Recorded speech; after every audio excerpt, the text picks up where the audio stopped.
Olha, eu sou aluna há muito tempo, claro que há muito mais tempo do que eu sou professora. E eu quero te dizer que eu nem sempre fui uma aluna nota 10, mas isso mudou. E eu tô aqui para trazer um vídeo para você, onde eu vou te ensinar como que você pode melhorar teu rendimento, tanto na escola quanto na universidade, mesmo nos cursos livres que a gente faz, e o que você pode fazer para se tornar um aluno nota 10.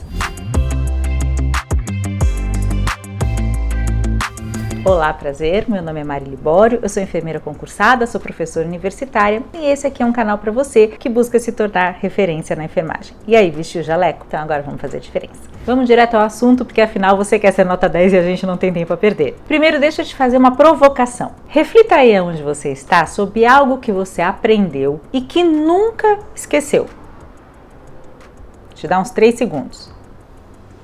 Pensou? Tá, então agora a gente vai fazer uma outra reflexão. Pense em algo que você deveria ter aprendido, teria sido importante e útil na sua vida, mas que por alguma razão você não conseguiu assimilar.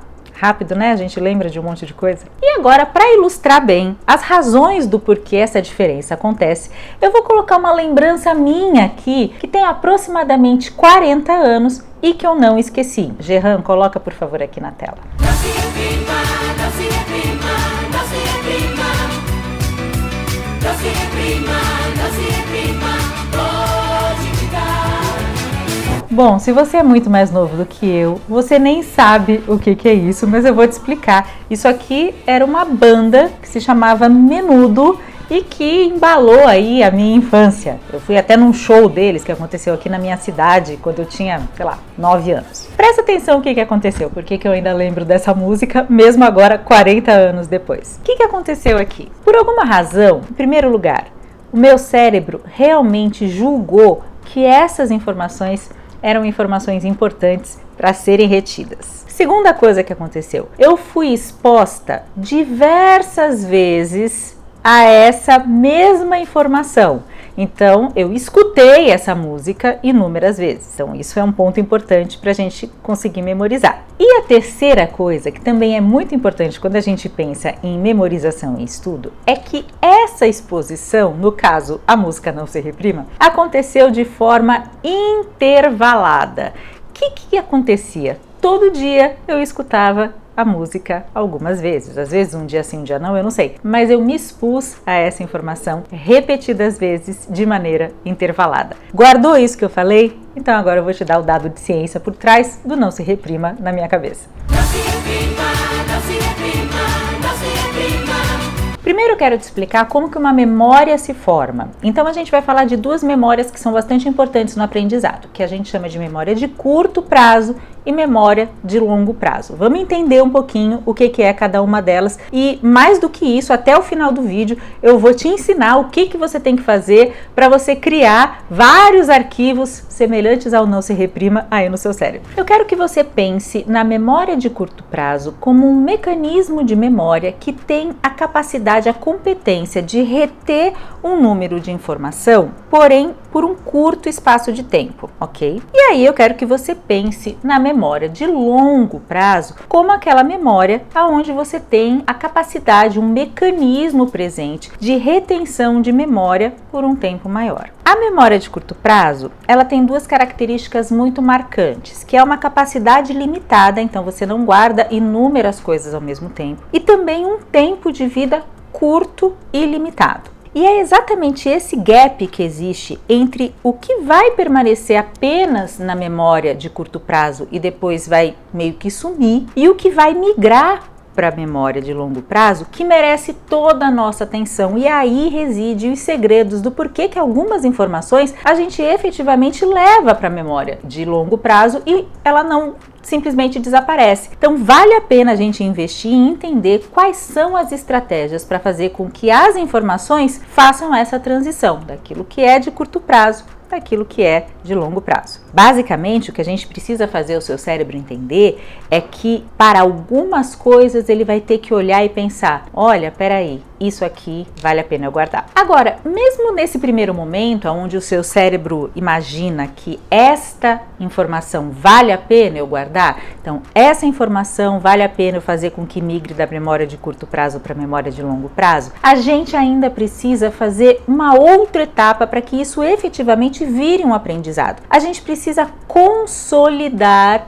essa memória. A consolidação dessa memória depende de mais alguns outros fatores que não são somente a vontade do cérebro de guardar essa informação, ainda que esse seja o ponto de partida, né, o ponto inicial. Então, antes da gente seguir com as estratégias de como que você fortalece, como que você consolida aquilo que você já atraiu para sua memória de longo prazo, eu quero que você olhe aqui na tela e me responda a seguinte pergunta: qual dessas estratégias que você considera melhores, assim, para você pode escolher mais de uma para você estudar. Por exemplo, você é aluno, você está cursando faculdade de enfermagem, medicina, enfim, qualquer curso que seja, e você tem um método de estudo, né, que você desenvolveu, que você pode ter trazido lá do tempo da escola ou que de repente aí na graduação você resolveu na vida acadêmica incorporar. E eu quero que você olhe aqui essas 5 opções que eu vou te dar e escolha entre elas quais opções que você considera que são realmente melhores para que a gente possa consolidar, fortalecer um conhecimento que a gente adquiriu. Presta atenção. Primeira opção, a gente tem como ler e reler as suas anotações. Você considera que isso é uma boa estratégia? 2, a gente tem fazer autotestes para avaliar o seu aprendizado. Então, fazer questões para você mesmo, responder questões, enfim. 3, grifar os textos. A gente vê, né? Tem muito aluno que grifa, enfim, tem uma série de marca-textos. Isso é legal? O que você acha? 4, estudar intensamente por 1 ou 2 dias. Então, pego 1 ou 2 dias e me dedico ali exaustivamente para estudar aquele conteúdo que de repente vai cair numa prova. 5, espaçar seus estudos ao longo dos dias ou semanas. Ou seja, eu estudo talvez um pouco a cada dia. E agora eu vou dar a resposta para você e eu quero que você pense bem. O que você achou que dessas estratégias eram as melhores e eu vou te mostrar quais são realmente as melhores e vou te mostrar a base científica que justifica essas escolhas que a gente fez aqui. Então vamos lá. Eu vou colocar aqui na tela, você vai ver tudo que está em vermelho é o que não é uma boa estratégia e essas 2 que estão em verde são as melhores estratégias. Vamos começar aqui pelas melhores estratégias e eu vou explicar por quê. 2, fazer autotestes para avaliar o seu aprendizado é uma excelente estratégia. E 5, espaçar os seus estudos ao longo dos dias ou semanas também é uma excelente estratégia. Eu quero te mostrar uma coisa interessante sobre curva do esquecimento e um pouquinho dessas técnicas, mas antes, já que você chegou aqui, aproveita e se inscreve no canal, porque toda semana eu trago conteúdo muito legal e se você está gostando desse vídeo, pô, que legal, aperta o joinha aí, eu vou fazer muito vídeo ainda para você ao longo das semanas. Então, olha só, por que fazer autotestes para avaliar o seu aprendizado é muito importante? Porque o cérebro não gosta de não saber. Então, sempre quando você tem uma dúvida, você mobiliza ali aquele seu raciocínio para tentar entender e descobrir qual é a resposta. Então, fazer avaliações, mesmo que você não saiba do conteúdo previamente, ajuda você a fixar melhor esse conteúdo. Vou dar um exemplo. Tem uma técnica que eu uso com os meus alunos, que é fazer perguntas antes de eu ministrar o conteúdo. Então, por exemplo, recentemente eu dei uma aula sobre interpretação de exames para diabetes. Eu fiz uma série de perguntas sobre a doença em si, sobre os exames, sobre a idade de quem a gente deve solicitar o exame ou não, quais são os fatores de risco. E aquilo foi estimulando os alunos a pensarem antes de eu dar todo o material teórico. Conforme eles foram trazendo as respostas, claro que eu fui pontuando aquilo que era certo, aquilo que não era, mas eles tiveram uma participação, aquilo foi um aprendizado onde eles tiveram uma participação ativa para descobrir quais eram as respostas antes mesmo de eu apresentar a parte teórica. E isso você pode fazer sozinho, então você pode se estimular e responder perguntas. Eu fiz um vídeo recentemente sobre perguntas para concurso e naquele vídeo eu falo que você tem muitos sites que tem perguntas, enfim. Isso é uma estratégia muito interessante, você responder perguntas sobre aquele assunto que você está estudando. E se você erra, pode acreditar que é muito mais fácil do seu cérebro não esquecer a resposta correta, porque a gente fica verdadeiramente incomodado quando a gente não acerta alguma coisa. Então, fazer autoteste é um excelente mecanismo para melhorar a aprendizagem. O outro que a gente coloca aqui, que é validado pela literatura, é espaçar os seus estudos ao longo dos dias ou semanas. Então, presta atenção. Quando a gente estuda muito, por exemplo, 1 ou 2 dias na véspera de uma prova, eu não estou dizendo que você não vai tirar uma nota boa nessa prova. Isso pode acontecer. Mas isso não necessariamente se reflete em aprendizado a longo prazo. Pode ser que você simplesmente responda aquelas questões no dia seguinte do dia do seu estudo e depois isso vai se perder, você não vai ter uma boa assimilação. E aí lá na frente, quando você precisar pegar aquela informação de volta, às vezes até para compor com outra coisa que você está aprendendo, você não consegue. Por quê? Porque você não consolidou aquela informação. Você só estudou para a prova. Então, quando a gente se expõe repetidas vezes em momentos intervalados, a gente ajuda muito o cérebro da gente a reter essa informação de uma forma duradoura. Eu vou mostrar daqui a pouco a curva do esquecimento para vocês, e vocês vão entender o que eu estou falando, mas o que eu quero deixar de ouro para você é, você pode até estudar muito mais intensamente na véspera de uma prova, mas essa não pode ser a sua estratégia principal de aprendizado, senão o que vai acontecer é que eventualmente você passa na prova, mas esquece a matéria. Vamos lá aqui agora na tela olhar o que eu falei da curva do esquecimento. O que é essa curva do esquecimento? Presta atenção, a gente tem aqui num eixo o tempo em dias que a gente teria lembrança daquilo que a gente aprendeu. Então aqui a gente tem até 6 dias nesse gráfico. E aí a gente tem o quanto que a gente memorizou daquilo que a gente aprendeu, começando em 100%.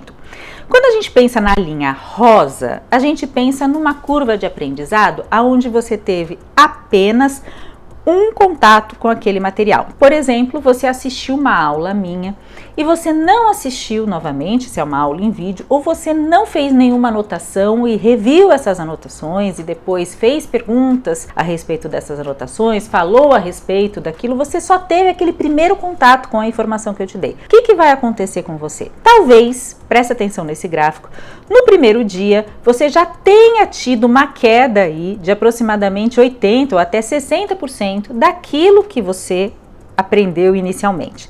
Com o passar do tempo, isso vai caindo gradativamente até que depois de 6 dias do aprendizado, se você não tocar mais nesse assunto, se você não revisitar mais essa matéria, se você não fizer mais estudos intervalados, você praticamente se recorda de menos do que 5% de tudo aquilo que foi falado.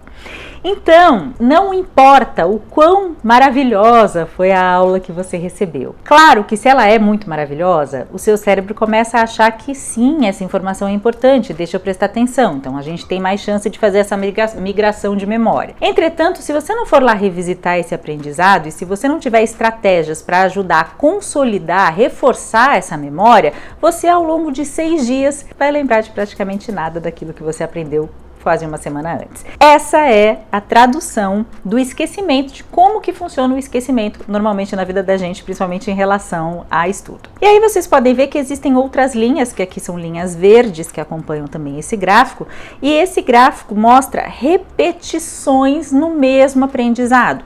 Então, no primeiro dia eu repeti, no segundo dia eu repeti, no terceiro dia eu repeti. Então, eu fiz 3 novas releituras tive 3 novos contatos com aquele aprendizado. Se de repente é uma videoaula, eu assisti mais vezes, enfim. O que vai acontecer se eu fizer pelo menos essas 3 novas abordagens aí do material que eu aprendi?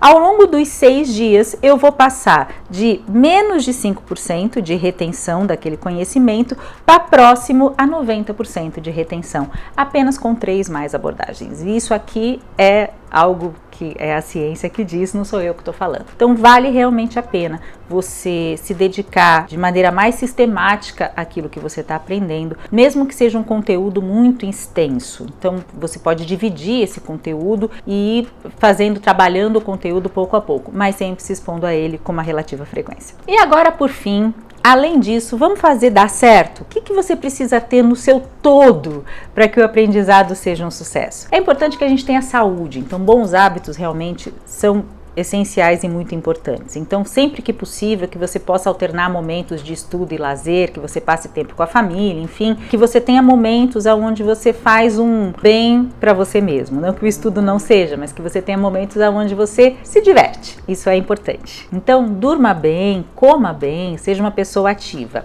Fazer atividade física melhora a questão do aprendizado, tem toda uma explicação por trás disso, não vou entrar nisso agora, mas ela é interessante, e dormir é muito importante. Bom sono atua em 3 frentes importantes para o aprendizado, que é a aquisição do conhecimento, a consolidação do conhecimento e a evocação dessa memória. Então deixa eu explicar. Quando você vai numa aula e você dormiu bem, o seu cérebro está mais ávido, mais preparado para receber essa informação. Então um cérebro descansado do ponto de vista de sono, ele vai conseguir reter melhor aquela informação. Depois a gente consolida melhor, então a gente consegue fazer uma migração dessa memória para a memória de longo prazo e deixar essa memória mais consolidada. Então, se eu durmo bem depois da minha aula, por exemplo, eu tenho mais chance de que essa memória vá migrar para o local onde eu quero que ela esteja realmente. E no terceiro, a gente chama de evocação da memória. O que é evocação da memória?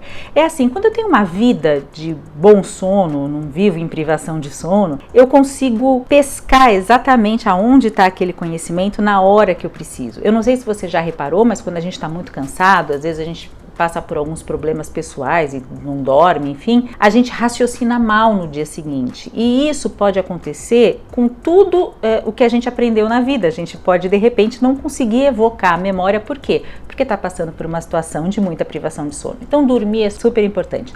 Você vai aprender mais se você dormir melhor. A outra coisa é o estresse. O que tem a ver o estresse? A gente precisa de um tipo moderado de estresse. Que isso quer dizer assim, se eu for uma professora muito mole, se a minha prova for sabidamente muito sem desafios, você não vai estudar tanto para a minha disciplina. Então é necessário que você sinta que existe sim uma certa cobrança e um certo estresse. Então tem uma curva lá de que até um limite o estresse é positivo para o aprendizado. Claro que se ele exceder, você acaba entrando num burnout e não vai conseguir aprender, mas um estresse ali dentro do que é esperado, ele é bem importante. Outra coisa é, você precisa distribuir bem as horas de estudo. Sempre faça sessões intervaladas de estudo, você vai render mais. Por fim, pensa uma coisa, errar te ajuda a aprender. Então, quando você faz o teste e você erra, seu cérebro fica incomodado, você vai lá e aprende melhor. E de tudo isso, eu quero deixar para você, estude com prazer. Estudar é uma tremenda ferramenta para fazer uma transformação na vida da gente, que pra gente também poder transformar a vida de outras pessoas. Então, bora tirar 10? Te espero no próximo vídeo.